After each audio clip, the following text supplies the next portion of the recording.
Los incas nos han dejado algunas de las construcciones más deslumbrantes del mundo. Sin embargo, la historia de este pueblo, que dominó por siglos gran parte de América del Sur, está teñida de leyendas y misterios.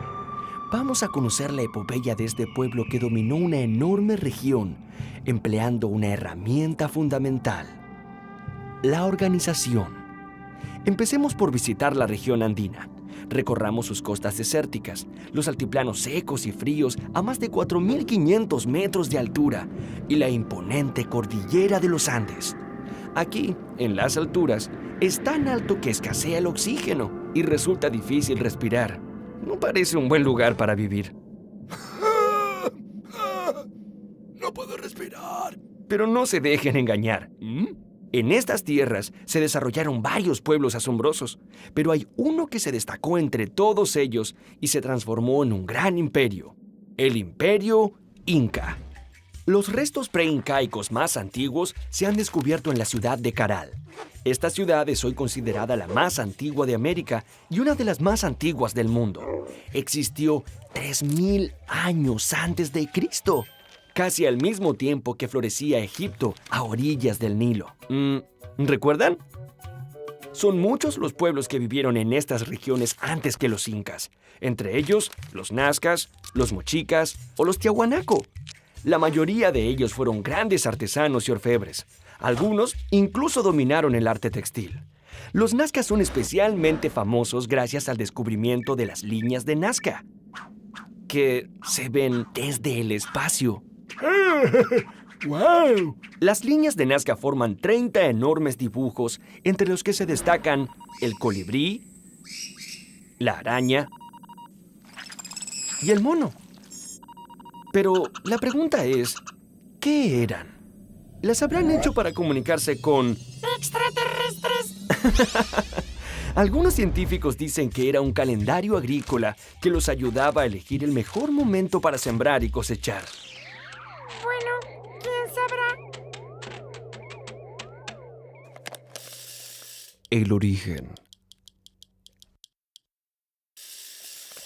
Las leyendas sobre el origen de los incas han viajado de boca en boca durante cientos de años, atravesando guerras y conquistas para llegar hasta nosotros. Sí, han tenido que viajar de boca en boca y de generación en generación, ya que los incas no tenían un sistema de escritura. Para ellos, lo que valía era la palabra, y todo era comunicado exclusivamente a través del habla. Según la leyenda, Inti, el dios Sol, le pidió a su hijo Ayar Manco que se encargase de venir a la Tierra a civilizar a los seres humanos. Tras la creación del mundo, Ayar Manco y su mujer, Mama Ocllo, se pusieron sus mejores ropas y surgieron de las profundidades del lago Titicaca con una barreta de oro en sus manos. El mandato de su padre indicaba que esa barreta les mostraría el lugar en donde fundar un gran imperio. Después de andar y andar muchos kilómetros hacia el noreste, Ayar Manco y Mama Ocllo notaron con sorpresa que la barreta se había sumergido en el cerro Huanacaure. Esa era la señal que estaban buscando, y fue allí que fundaron la ciudad de Cusco, que fue el centro del imperio y que quiere decir el ombligo del mundo. Ayar Manco se transformó en Manco Cápac, el primer inca. Él y su mujer enseñaron a los hombres cómo cultivar la tierra, pescar, construir sus hogares y muchas cosas más. Los demás emperadores incas fueron descendientes de Manco Cápac, y a él le debían su origen divino y su parentesco con el mismísimo Sol. Cultivar la montaña. Para poder conseguir mayores terrenos de cultivo, los incas tuvieron que domesticar las abruptas pendientes de los Andes, tal como se domestica un caballo salvaje. Para ello, desarrollaron novedosas técnicas de siembra que los harían famosos. Bueno, no ganaron premios ni nada de eso, pero consiguieron algo mucho más importante: sus famosas terrazas de cultivo, llamadas andenes, sus acueductos y canales en las laderas de las montañas. Todo esto les permitió cosechar alimentos suficientes como para desarrollar una gran civilización que todavía asombra a investigadores y especialistas. Si les gustan las papas fritas, tienen que estarles muy agradecidos a los incas, porque la papa fue un aporte alimenticio que hicieron los incas al mundo.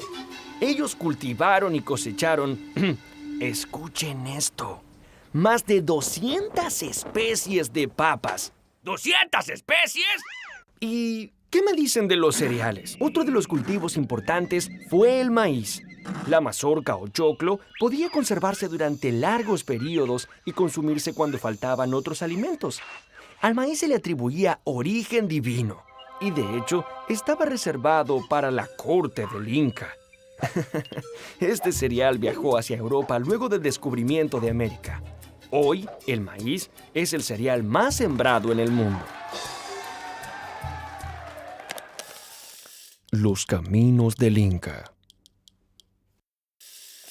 Gracias a sus grandes campañas militares y alianzas con poblaciones vecinas, el territorio dominado por los incas se extendía en 1438 desde la Amazonía de Colombia hasta el norte de Argentina y centro de Chile.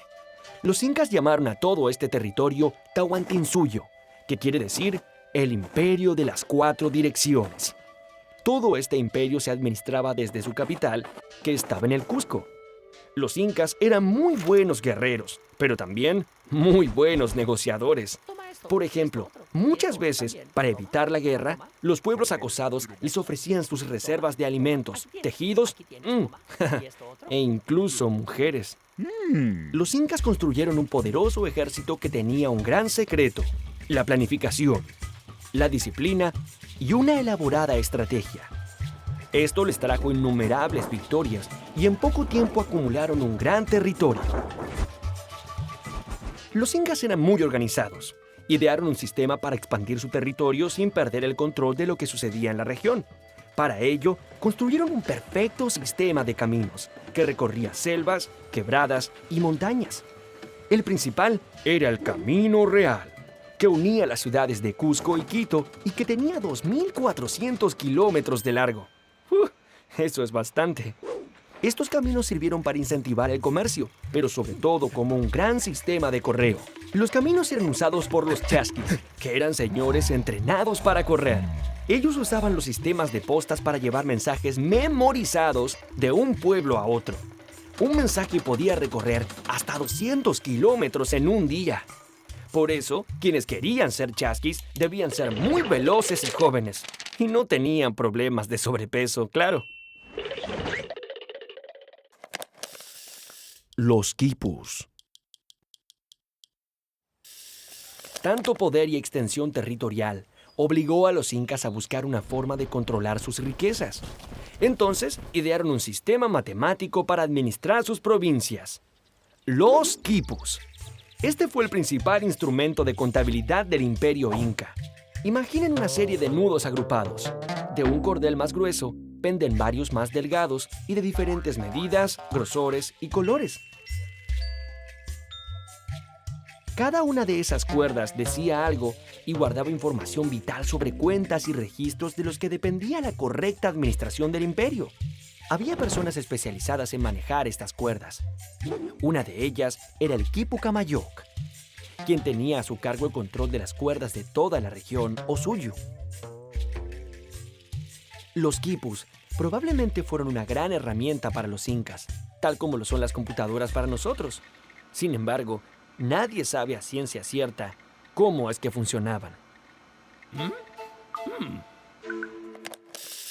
Mucha organización. Muy bien, mucho dominio, muchos cultivos, muchas riquezas. Pero, ¿había alguien capaz de organizar todo esto?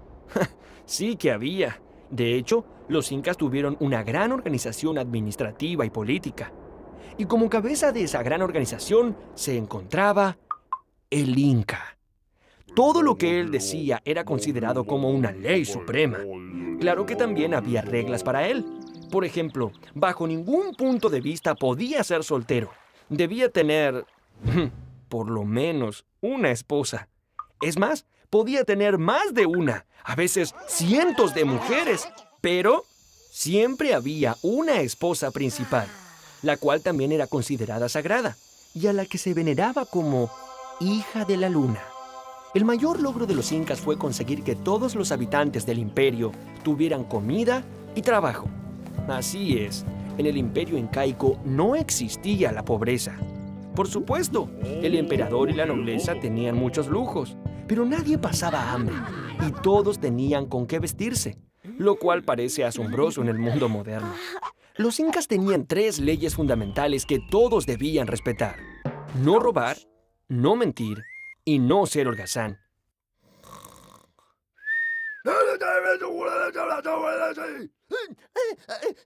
El ayu, o sea, el clan familiar, era la unidad básica de la sociedad incaica. Cuantos más hijos tenían los hombres casados, más tierra les correspondía, pues debían satisfacer las necesidades de más personas, o personitas. En el ayu, todo era trabajo comunitario. Uno para todos y todos para uno. Oigan, eso lo escuché en algún otro lugar. Arquitectura. La habilidad y la destreza de los albañiles incas fue impresionante. Sus técnicas asombran incluso a los ingenieros actuales. Los incas tomaban piedras enormes y las encajaban una encima de otra sin ningún tipo de cemento. Dije sin ningún tipo de cemento. Así está mejor. Tanta era la precisión que ni una hoja de papel podía pasar entre ellas. Un ejemplo de lo atrevidos que eran los constructores incas es la enigmática ciudadela de Machu Picchu, que está situada en un inaccesible pico rocoso a más de 2.000 metros de altitud. Su construcción en un lugar tan difícil de acceder sigue siendo hoy día un gran misterio, ya que hay bloques de piedras que sobrepasan los 7 metros de altura y están dispuestos con una asombrosa exactitud. Las crónicas de la conquista. Soy la llama. Una historia no sería historia si no pudiera ser contada. Y ya que los incas no dejaron nada por escrito, todo lo que sabemos hoy proviene de unos relatos de unos señores que vivían durante la época de la conquista española. Los cronistas. Gracias, señora Llama. Ellos dejaron textos escritos y dibujos que muestran cómo eran las costumbres en este imperio recién conquistado. Las crónicas sobre los incas empezaron a escribirse a partir de 1532, cuando un ejército de españoles sedientos de oro y riquezas llegó al Perú al mando de Francisco Pizarro para conquistar la América del Sur. ¡Es por aquí! ¡Vamos! ¡Vamos por el oro! ¡Vamos! Hubo muchos cronistas. Uno de los más importantes fue Felipe Huamán Poma de Ayala. Este cronista decía que era hijo y nieto de caciques nobles muy cercanos al Inca. Lo increíble es que su libro de crónicas no fue descubierto hasta 1908. Estaba traspapelado junto a otros pergaminos almacenados en la biblioteca de Copenhague, en Dinamarca. Pero, ¿qué hacía allí a miles de kilómetros de distancia de Perú? Aún es un misterio. Es gracias a este volumen de 1179 páginas y una enorme cantidad de dibujos que hoy podemos conocer mejor las costumbres de esta asombrosa civilización, el Imperio de los Incas.